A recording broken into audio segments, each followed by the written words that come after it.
Vopred upozorňujem liberálno-progresívnych fanúšikov Georgea Sorosa, že nasledujúce video bude pre nich vyslovene znepokojujúce. Faktami podporím skutočnosť, že Soros vníma východoeurópske národy iba ako potravu pre delá.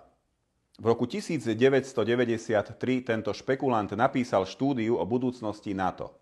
Táto štúdia je dodnes dostupná na jeho vlastnej webovej stránke. Slovensko, Maďarsko, Česká republika a Poľsko v tom čase ešte neboli členmi NATO.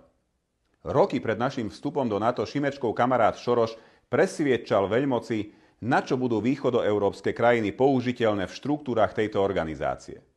Vysvetlil, že Spojené štáty by nemali konať ako policajti sveta. Ak už majú konať, majú to robiť v spolupráci s ostatnými.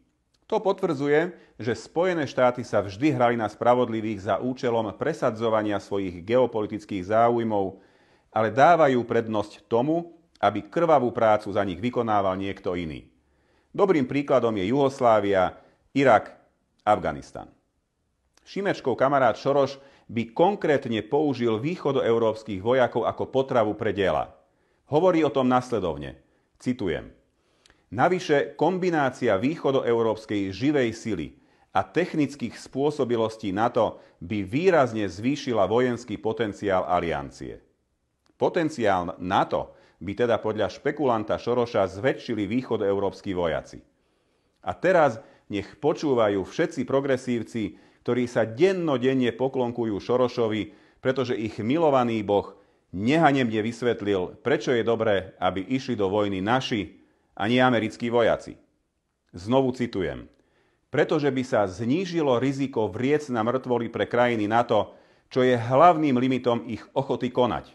Je to životaschopná alternatíva k hroziacemu svetovému neporiadku. Vstup východoeurópskych krajín im teda prišiel vhod, pretože starí partneri z NATO aj tak nechceli posielať do boja vlastných vojakov a do vriec na mŕtvoli chceli pchať iných. U nášho suseda zúri vojna.